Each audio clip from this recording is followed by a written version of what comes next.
Saan na ba yun?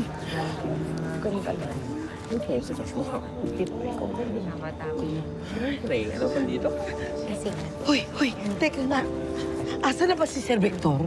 Ay, naku, papunta na po yun kasi sabi niya kanina dadaan lang siya sa punto ng mga magulang niya. Pero papunta na yun. Pero Ate Isabel, parang tagal naman. Bakit naman ganito ka-late?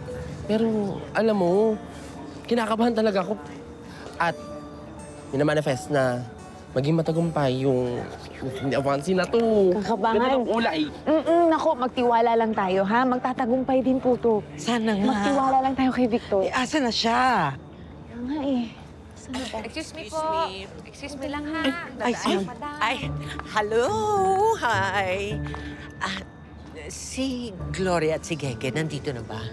Kasi alas 8 ang usapan namin. Madam, relax ka lang. Huwag ka masyadong atati, kakarating lang natin. Bakit nandyan lang yung sa kanto? Hindi dapat silang nauna. Oo nga eh. Actually, maaga nga po kami nagsara ng karinderya. Kaso, ewan din namin. Nagulat nga kami, nauna pa kayo eh. Pero, balita ko, paano padangal ka daw ni Sir Victor? At ang ganda-ganda mo, John. Ang ganda ng kulay. Simple lang, ha? Kala mo ikaw yung tatakbo. Outdoor. Diba? Outdoor lang. Ganda. Kasi pang news. Oo. So, chill tayo. Kaya yan. Sige, mag-chill lang ako. Pero asan na siya? Kung nga lang. Sabi lang, Sir Victor nga, wala relax pa eh. lang. Ang inyong plaka. Ayos na lang natin. Check natin kung maganda na talaga. Relax lang po tayo, ha? Papunta na yun. Sige, Relax lang, ha? ayusin nyo. Handa na ba kayo? Boboto natin si Victor, tama?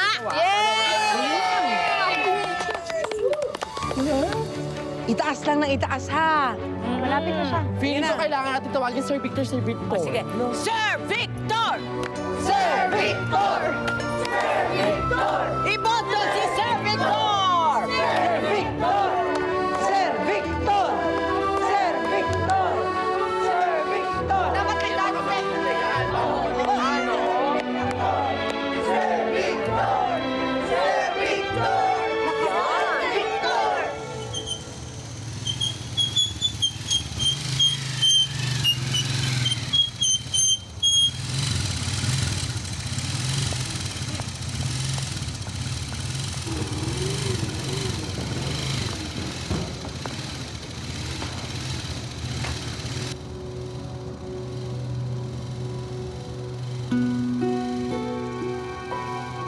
Thank you, kuya.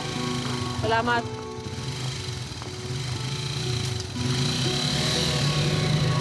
Ay, naku! Bilisan natin. Ako, bubungangaan na naman tayo ni Chona.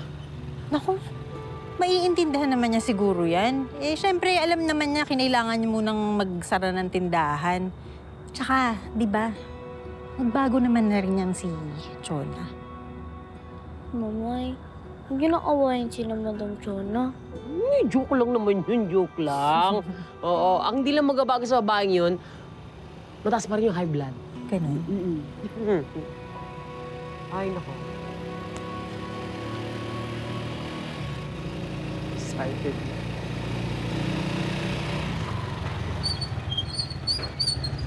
Wala lang, kuya. Ay, salamat. Ito. Salamat sana. Lagi po. Ay, lagege. Ano po? Ay, ninyo. Sir Victor. Opo. Dito na pala kayo.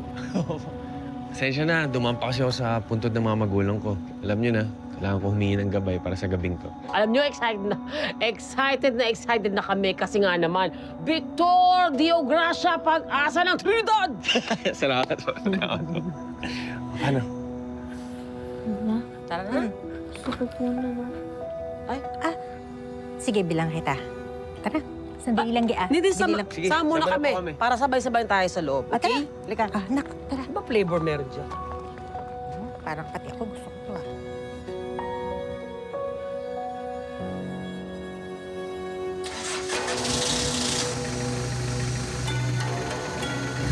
Kuya, isang scramble nga po.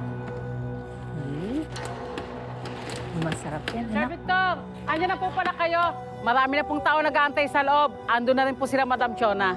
Sige po, sunod po kami. Sige po, sir. Alis lang. Sige, mauna na kayo. Sandali lang to, ha? Enjoy your scramble. Sige. Sige po. Sige, sige. Ah.